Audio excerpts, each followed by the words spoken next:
I'm going to talk about co-regulation in this video, and I'm going to explain to you why it is the thing that is missing in your parenting journey and how it can make your life with your kids so much better. And also, like, if you're either co-regulating or you're co-dysregulating, and that's a really like binary statement to make, but it's kind of true. If I am not grounded and regulated in the moment and I try to interact with my children, who children, by the way, are like balls of raw emotion all the time. And they just, that is their job, basically. Their job is to just be raw emotion and to just bleh, all over the place, okay? And our job as parents, as adults, as grown-ups, are supposed to like be like, yeah, that's cool, man. And but like with but like, yeah, that's cool, man, as in like, yeah, that's, like, that's safe, or like, here's another idea of what we could do or something. But when they're little, it's really just showing them that like the world for the most part is safe, rather than for the most part the world is unsafe. Now that's tricky because I mean, kind of like for the most part, the world is not super safe. Okay, but that we can still feel safe. We can still feel safe. Um, there's like not immediate dangers. I don't know, like that's tricky because I'm just like, I feel like every time I open my phone, there's a new thing that I learn about that is killing us. But even with that, like, it's okay. It is okay. And by, I think that what has happened though, like, as a species, we used to be really worried about like getting eaten or like starving, or just like, there were more natural things that were out to get us. We didn't have homes to keep us safe in.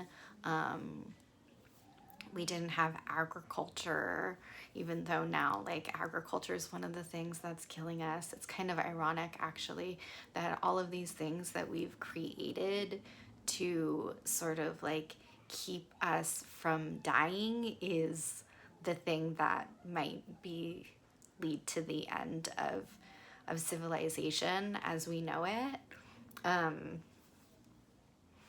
That is really disappointing, but maybe there's something that we can do about that so that we don't like end up dying because of the AI, or like the fungus overgrowing, or like the planet just wiping us out because we've become a really terrible invasive species that's thrown off the balance of everything so badly that it has to like reboot. Co-regulation is probably like the answer here. And it might not be, but I think it is, because I think a big part of why we've gotten to this place is because, generally speaking, there is a strong inability to be able to tolerate emotional experience. And that like is so true because, I mean, just think about all the things that you do instead of sitting and feeling in your body and feeling your feelings and taking care of them. Like, and when I say taking care of them, I don't mean like giving them what they want or like making everything perfect. I mean just sitting there and listening to them and feeling them and saying, yeah, I see you, I hear you, and that makes a lot of sense to feel that way. I'm here to like listen, and that's it. You know, like not distract, not find a solution to a problem, because life is not actually about solving problems. Like that's life is about living it and being present with it and relating to it. But we can't do that if we can't sit in our body and feel what is going on in our body, and we can't feel our emotions because they have so much information for us. I'm not saying that like we just spend all our time sitting around feeling our feelings and having a conversation with them and listening to them, and you know, like that, not processing all the time. I process a lot of the time, and that's how I get really good at it. But like learning how to do it in the moment is really helpful. And so once we learn how to do that, then we don't have to spend a bunch of time on our phones distracting ourselves, or like eating foods that give us problems later, or you know, all of the other kind of distracting addictive behaviors, or like avoiding people, or you know, whatever it is, right? Like you don't have to control your children's behavior when you feel comfortable in your own body and with your own emotions, and don't feel controlled by like needing to fix their experience too. So this is really something that is like has been the answer to all of my problems, along with learning that like problems, that's a made up thing. Problems are a made up thing. That's not. Life is not a series of problems to solve, or like just a space of like, how do I make enough money, or how do I get my kids to learn how to read, how do I get my kids to do their homework. Like that is just, I don't know, like my kids don't have homework because we unschool, and because homework is terrible. Like homework is so terrible. Who wants to do that, right? And I'm over here talking about like, you know, emotional regulation so that you don't have to avoid things. I don't mean like learn how to emotionally regulate so then you can do more stuff that makes you feel sad about your life. I actually mean learning how to emotionally regulate so you can do the things that make you feel really good about your life, even though those things are sometimes hard or scary. But they're usually meaningful. So like with children, learning how to co-regulate means that when my children are upset and don't like something, especially when they're young, which is often, right? Like children are coming into the world with the idea that they can do anything, that they control everything, especially like toddlers. They like their consciousness is just like so beautiful and so big, and they have so much life and so much energy, and they're constantly being met with things that are telling them, no, you can't do that. Gravity, like that is not something that my toddler was aware of, and yet he was trying to build things that were attempting to defy gravity, and every time he was faced with gravity, it was just like his heart was breaking, you know, like. And so us as parents, it's our job to come in and show them that like, even though gravity is a real thing and it exists, like it doesn't mean that you should stop trying to build the thing that you have envisioned in your mind, or that like gives you so much life and excitement, right? Just because we're meeting challenges and barriers, it doesn't mean that we should stop. But if we don't know how to handle the discomfort that comes up when we meet a challenge, or we don't have, or like we meet enough challenges that it starts to like really make us feel overwhelmed or stressed out, and then we lose access to the creative power and energy that can help us get over that barrier, and that gives us so much energy in life. Like, there are so many parents who are burnt out. There are so many people who are burnt out, but are we burnt out because life is too hard, or are we burnt out because we don't actually know how to like tolerate the difficult emotions to be able to pursue the things in life that give us more energy? And instead, we're given all of these options that are quick and easy dopamine hits that don't have a lot of risk and don't have a lot of challenge, and then further makes us less tolerant of discomfort. So then we're not pursuing things that give us energy and give us life. Yeah. So,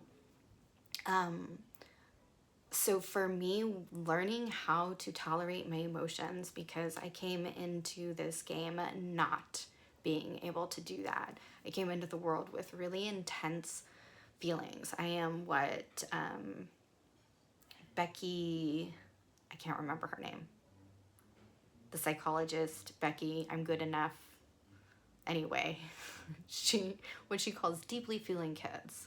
I was a deeply feeling child, which later turned out to be neurodivergent and gifted.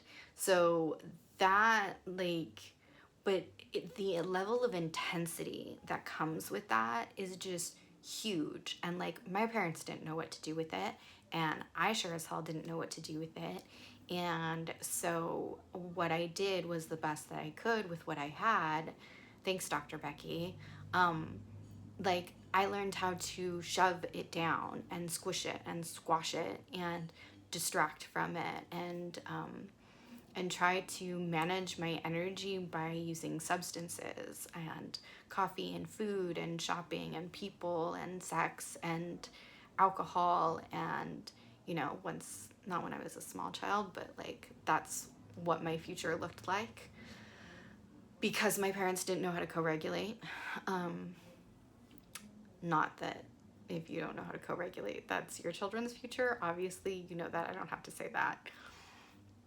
But like, once I learned how to be with my emotions, which, learning it, I went through so many years of therapy.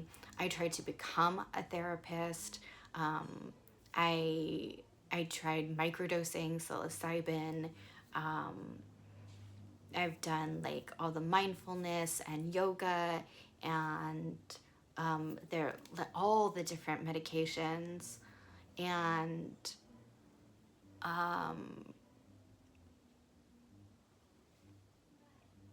then I found something that worked, that really worked. But I'll get into that later.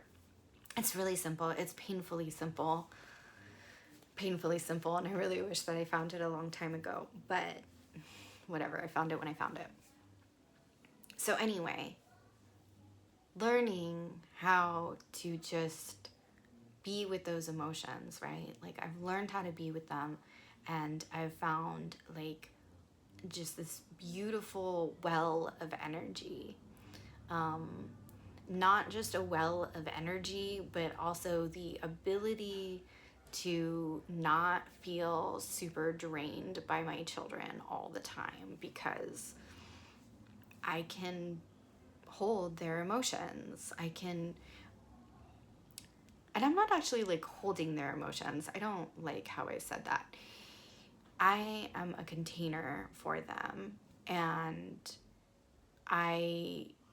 they get to have their feelings, and they get to hold them. They get to learn how to hold them, while I am with them. And I show them how to do that by being able to hold my own emotions. I get to be with my body, and I get to feel everything that I'm feeling, and I don't judge it, and I listen to it, and I acknowledge it, and that's it. Like, that is it. I don't need to fix. I don't need to change. I can just be. I get to be.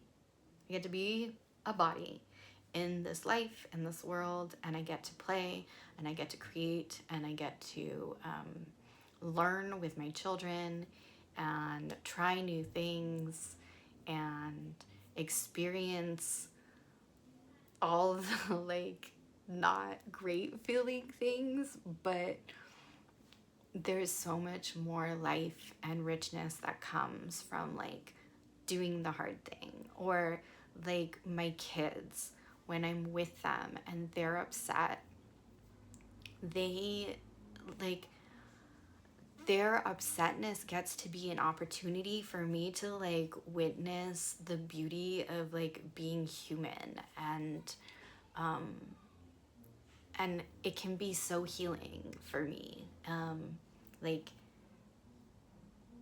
just witnessing that and providing for them what like wasn't provided for me as a kid. And sometimes that makes something in me feel really sad and sometimes really jealous, and like that will come out and it'll like it'll be angry at my children because how dare they get more attention. But like also I learned how to like, ooh, when I'm feeling annoyed with my kids, I can say, oh, something in me is feeling annoyed right now with my children. And I don't have to become that thing. And I don't have to resort to yelling, and I don't have to resort to threats. And again, like I don't have to be burnt out. And this is coming from somebody who like I homeschool my children. I am with them all the time. And a lot of the response that I get from parents who don't do that is, oh my God, how do you be with your children all the time? Like, that sounds horrible. And like my heart hurts when I hear things like that. And not always do people like blatantly say like that's horrible, but that is absolutely the vibe that I get from people a lot of the time. Just like, wow, I could never do that. And I don't judge them. I don't think like, how could you say that, or how could you feel that way? But it does hurt my heart because well, also I know what that is like too. Like I cannot be with my children all of the time 24/7. That is not what I do. But I am with them a significantly more time than most people who like, you know, their children go to school or something. But what I've learned from being with them all this time is like, man, I learned so much because I make so many mistakes over the 7 years that I've been a parent. I've made so many mistakes. So many mistakes. I don't need to call them mistakes, but there are definitely a lot of things that I've done that I really regret.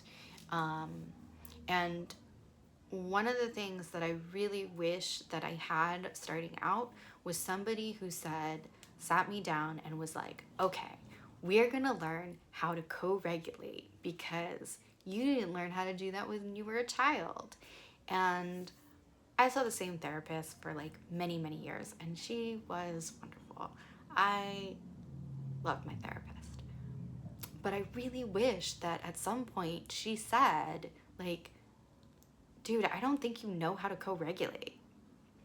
And you should learn how to do that before you have children. Really, like, really wish we had said that. But I think that's kind of like, it's a tricky thing. First of all, that just wasn't her. Like, that's not what she did. But so learning how to co-regulate is one of those things, especially nowadays, like, it is talked about a lot more often. I think it needs to be talked about way more often, but people also need to understand that co-regulation isn't an idea. It isn't just a concept, and it's not something that you can just learn how to do, like learning how to read. It is much more like learning how to ride a bike. But the thing is that's like really mind-blowing, right, is that it's talked about, when I hear it being talked about, it's talked about like it's this kind of no duh thing, like people are just like born being able to co-regulate or something, or that like once you become an adult, you naturally know how to co-regulate, which is not true at all. Co-regulation is something that we learn. Our nervous system is something that it learns. That's basically what humans do. We learn. We're born and we learn, and then we die. And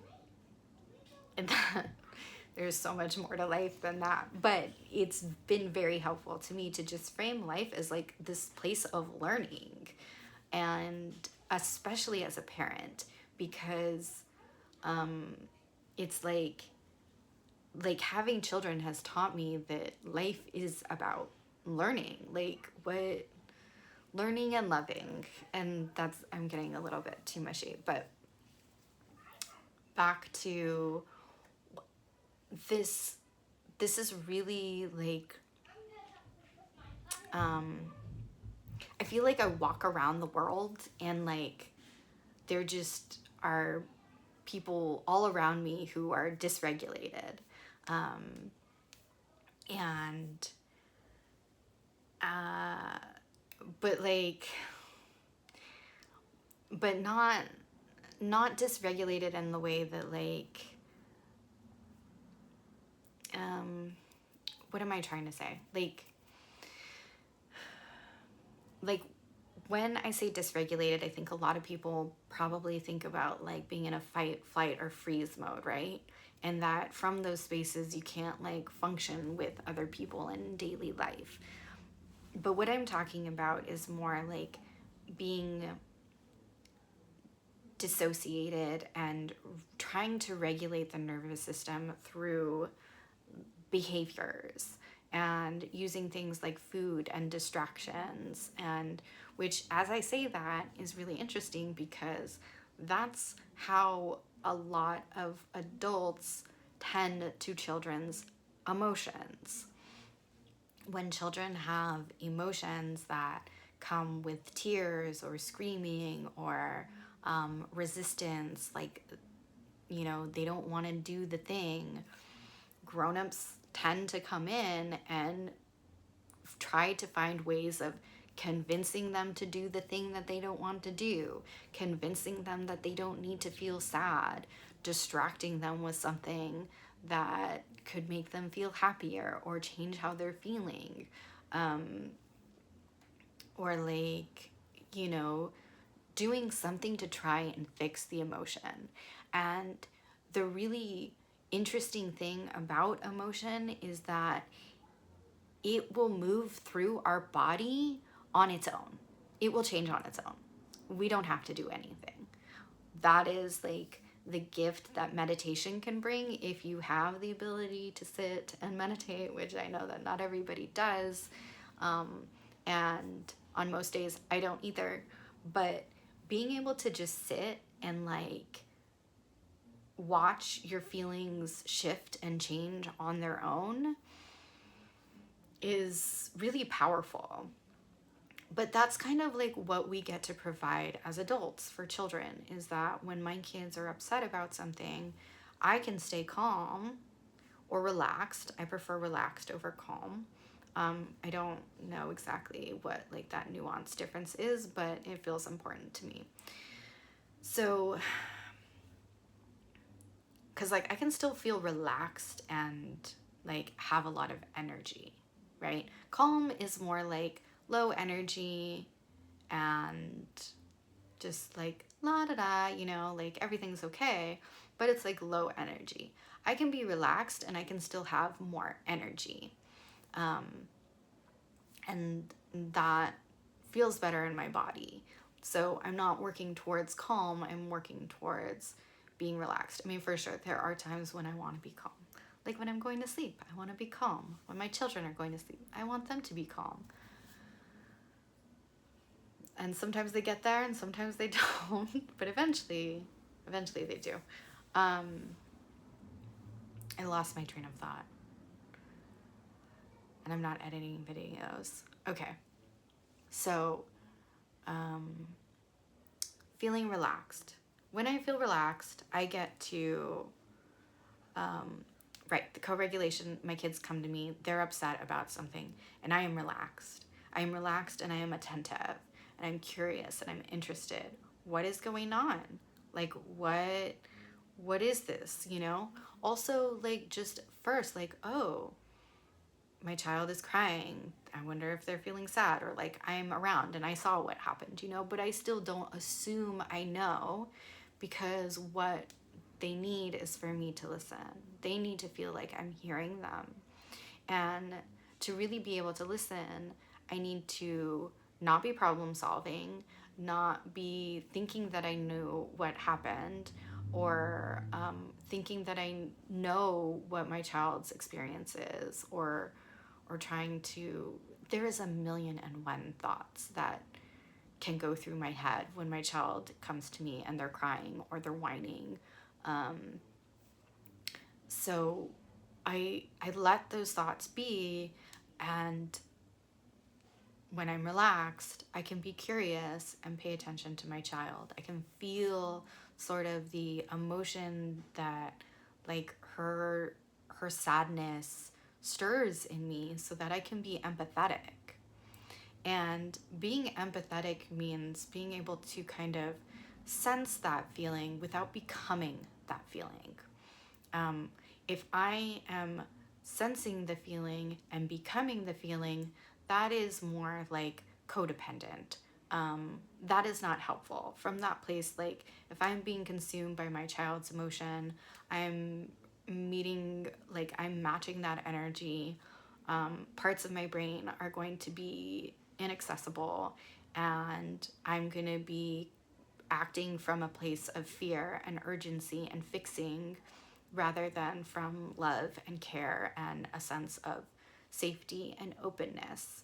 And that sense of safety and openness is really important, because it teaches my children, it teaches their bodies and their nervous systems that feeling these things and having these experiences is okay, and that from that okay place, we have more access to our all kinds of just wisdom and knowledge and creativity, so that we can then approach, take the next steps in a way that is that we that we want to. And beautiful things can emerge from that, and beautiful relationships. And I think that a really big important piece to this too is like your why. Some people maybe don't need to learn how to co-regulate, even though learning how to co-regulate is really important for the whole planet, for everybody. Like, this is not like learning how to take care of my own feelings and my own body and investing time and energy into that is not selfish. It is for everyone. When I take time to learn how to co-regulate and regulate my own body, I can teach my children how to do that. So then I don't need to put that burden on somebody else. I don't need to expect my partner to behave a certain way or do all the things that I want him to do to feel okay. I don't need to expect like other people out in the world to like do what I want so that I can be happy. Like, I can be more generous when I am regulated and relaxed. I can be more fun. I can be kinder. There's just so much good that comes from this one thing that is really simple, but it is hard to learn if it wasn't learned in childhood. It takes time. And I'm really glad that I found something for me that really changed, going from a place of not knowing how to co-regulate to knowing how to co-regulate. But yeah, so like, but I get that there are some people, and probably those people are not watching this video at this point, like, because they don't want that, and that's okay. I've rolled my eyes, and again, it's like something in me really judges that, but it's more like it bums me out, you know, like something in me feels really disappointed that like but it's also like our world, right? Technology and everything, and there's so many options that are those quick and easy dopamine hits that don't come with a ton of risk and that make it easier to not be able to tolerate emotional experience. And again, like I had mentioned, like it's like the snake eating its tail. Like, we've created, in trying to solve a problem that was really like old patterns of survival mode, right? Because we got out of survival mode. We moved out of the place where we needed to hunt and gather to providing like stable, like things that we had more control over. So then, but then there was just like, there wasn't, I don't know, man. There wasn't like tending to the emotion more, and there was lots of trauma, and there's lots of war and oppression and just generational trauma. But this is back to you and your family and your sphere. But like, these little things ripple out. So this whole video is just like a call to get familiar with co-regulating. And I will post a video that talks about a few of the like really different ways that I helped introduce co-regulation to my body when I had not experienced it before. Like, right, yeah, like co-regulation from my body, right? Because there is the experience of like, oh, I like certain things make me feel relaxed, but then there's still a part of me that feels anxious and grippy around that thing because I place all of my sense of feeling relaxed and okay in that thing. And just because I spread that out among a bunch of different things and people, there's still this anxiety that if I don't have this thing, that I'm not gonna feel okay. And what we want to learn instead is how to find that sense of okayness within ourselves. And it can be through nature and different things. But I will make another video about that. This video was just about to help spread the word that co-regulation and regulation and emotional intolerance, nobody needs help with that one, emotional tolerance is like it. Okay, unless you already have that, in which case you wouldn't be watching this video still. But yeah, that's it for right now. And at 35 minutes, thanks for going on this wild tangent with me about the world and co-regulation. And I hope that you join me on this journey of like learning how to find safety in your own body.